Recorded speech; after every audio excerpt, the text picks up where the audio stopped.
Hi, welcome to the Financial Fox. A slightly different setup this morning. Instead of having a CEO under the spotlight, joining us today is a stockbroker, Ranjit Singh, from London Stone Securities. How are you, Ranjit? I'm very well, thank you. Very well. How are you? I'm fine, thank you. So, London Stone Securities, I'm not sure how many of our investors are familiar with your firm. I mean, they know Optiva, Beaufort, Trogdon Capital, Turner & Pope, but what our investors need to know about your company? Okay, so I guess the question is, what don't they need to know about us? Because we are, in my opinion, my humble opinion, we're probably one of the leading boutique firms in wealth management. So we cover stocks and shares ISAs, pensions, equities, bonds, foreign exchange. So we have a very broad range.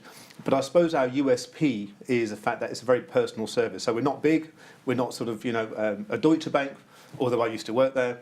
I don't really like the idea of sort of, having 100, 200 people. So we have a fairly small team, but very highly qualified. And I suppose our focus is on value-added service. So the idea is somebody comes to me, they have an investment portfolio that's maybe a little bit stagnant, things aren't really doing that well or okay. We look at it, we try and fix it, and then we say these are the solutions. So you still get IPO and secondary placing as well? Yeah, IPO, depends on the client. I suppose one of the big advantages is that because we have access to pretty much most of the markets, whether it's UK, overseas, small cap, big cap, most clients can regard London Stone as a one-stop shop for all their investments. There is one point that I really would like to discuss with you is about your approach to clients. I mean, private investors are used to be surrounded by aggressive city brokers that will do anything to sell them something that makes them a commission or a fee. Now, you said that before, but if you can explain a little bit more how important it is for you to understand your clients' requirement and background in order to advise them on the right investment for them. I mean, it's a good point. I think London Stone in many ways has been ahead of the curve for many years. So, for example, let's take CFDs, for example. Now, a lot of brokers have been using CFDs. A lot of brokers have been probably using CFDs in the wrong way, hopefully I'm not going to get sued, I'm not going to give names. And the truth is, I think 80% of private investors lose money on CFDs. So the way that we operate is we only really give advice if it's suitable for the client. The commission actually is secondary.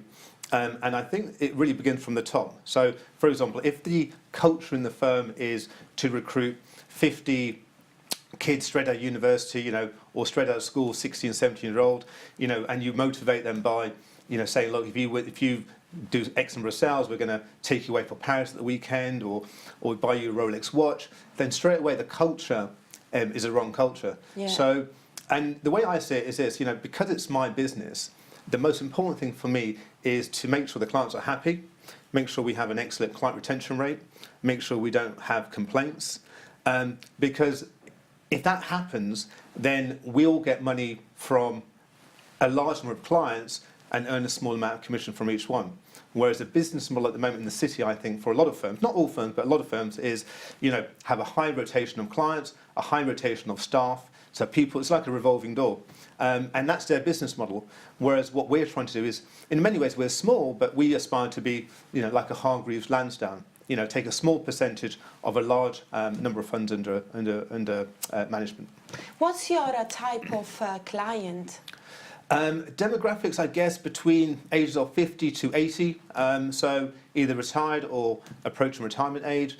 They tend to deal with low-risk investments, so bonds, equities, that sort of thing. We don't really go down the FX route very much. I'm an FX trader, that's my background.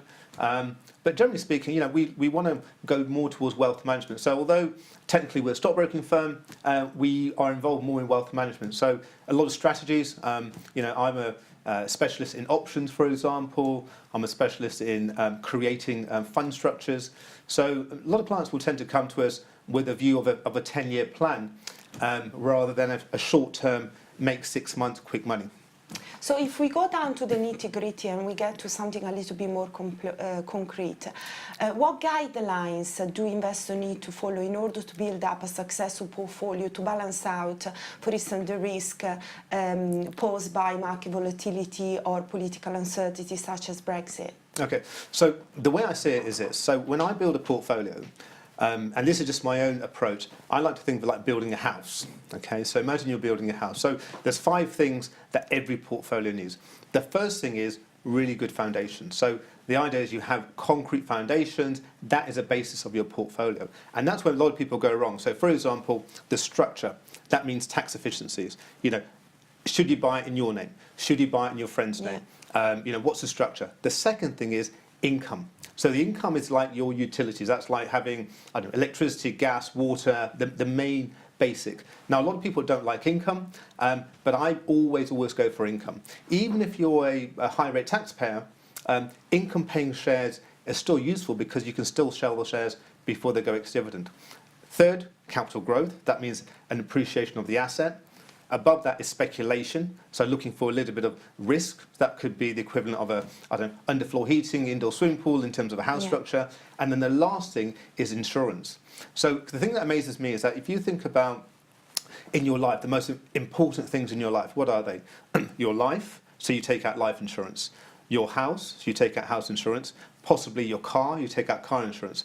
But what people don't do, they never insure their share portfolios because people don't really know how to do that. So the idea, in answer to your question is you've got to look at everything. And the reason some people are successful is because they understand that. And the reason some people are unsuccessful is because they become very guided towards one area. And what you actually need is to diversify the portfolio, and you need to create a holistic approach. I mean, we have got lots of traders that are watching us. What do you think should be the amount in percentage, the amount of the portfolio that need to be allocated, for instance, to high-risk companies such as small cap? Depends really on their circumstances, I would say, is the first thing. So if you're 30 years old, you know, living at home with your parents and, you know, you're working, you've got a good job and you want to speculate, then of course that could be as much as 60%, 80%, even 100%. It's just gambling money. Yeah. If you're 75, you're retired, you've got no other forms of income, then it's very different. Typically, we would advise around 10% as a starting point. However, having said that, the market's changed. So maybe a couple of years ago, you'll be aware that there was a change to the freedom of pensions. That's released a lot of capital, and a lot of money is now being moved away from traditional blue chip companies into penny shares, and particularly the AIM market, because the AIM market, some of the AIM market is exempt from inheritance tax. So there's a large amount of funds finding its way into the AIM market. So the AIM market now is finding some big areas. I mean, we look at the AIM market all the time. One of my best AIM companies up this year, 800%, for example. Can we say which company? I'd rather not say because I think I have a material interest in the company. But, you know, I'm sure there's other companies. I mean, I will mention one company, for example, which I don't have a material interest in, for example, which is Sol Gold. Yeah, we saw a fantastic rise yesterday. Yeah, so Sol Gold's doing very well. But there are many other companies. But the idea really is that if you have, and actually one of the company I can give you is a company called Zoo Digital, which is another company, so you may want to have a look at that. So the idea really is this: as long as you understand the concept of return to risk, as long as you understand that it's not about taking low risk investments and assuming to make 10%, then you get the right portfolio. So, you know, the whole sector has shifted. You know, a year ago, the utility sector was supposed to be low risk. So if you look at things like Centrica, SSE, National Grid, these were all low risk investments. Now, a year fast forward, Centrica's down 20%. So even if you went in with the idea that you're going to get 6% dividend, that 6% is no good if your share price is down 20%. And the reason is because, of course, you've got energy price caps coming in.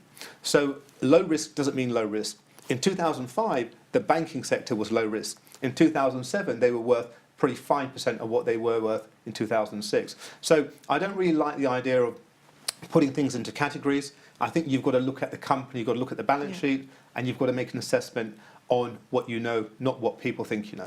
You mentioned two interesting things before. One is about tax efficiencies. So I just would like, if you could expand a little bit on the tax efficient strategy that would you advise to your investor? Okay, so it's a really good point because a lot of people get caught up in trying to, you know, let's make lots of money and, you know... Not paying any tax. Well, hopefully everyone's going to pay their tax. But, you know, they get caught up in making money and they forget about the first thing, which is making sure that the investment's in the right place. So, for example, in property, it's a massive mistake. So, for example, a lot of people bought properties in their own personal name, and now, of course, they know that they're going to lose their mortgage tax interest rate relief. And now, of course, they can't move that property into limited companies because of various CGT allowance and everything else. The same thing with stocks and shares. The only time you realise it's a problem is when you're actually becoming very successful and you're making lots of money. So the idea is to rewind. So, for example, let's take a pension. That's it. If you're a high rate taxpayer, then you get a very high rate of, you get your tax relief on the way in at your marginal rate of income tax. So if you're a high rate taxpayer, you'll get it at a high rate of tax. When you retire, your income levels will fall, and so when you draw down from your pension, you'll only pay your marginal rate, which will probably be a basic rate. So the government's encouraging you to use these vehicles. Same with the stocks and shares ISA. So the ISA allowance this year now is £20,000. If you take, for example, a lifetime ISA is where you can invest £4,000 and the government gives you £1,000. So imagine that. So everybody says, would you say 20% growth is good? I'd say, yeah, not bad, 25% growth. Well, if you invest £4,000, you get 25% straight away from the government. And there's all these kind of little tricks and trades that you can find. The thing is, the government always gives you tax benefits somewhere. The problem is this: when enough people find out about them, that's when the government closes that tax benefit. Yeah. So they want people to know, but they don't want people to know all of them. And really, it's your job to find out what's available, maybe put things in joint names, for example. If you do spread betting, there's no capital gain for spread betting. So having a good tax efficiency structure is a difference between making money and losing money. Okay, Ranjit, thank you very much for your time and your insight, and I'm sure you're going to get quite a few investors contacting you now. I hope so. Thank you. This is everything from the Financial Fox. See you next time.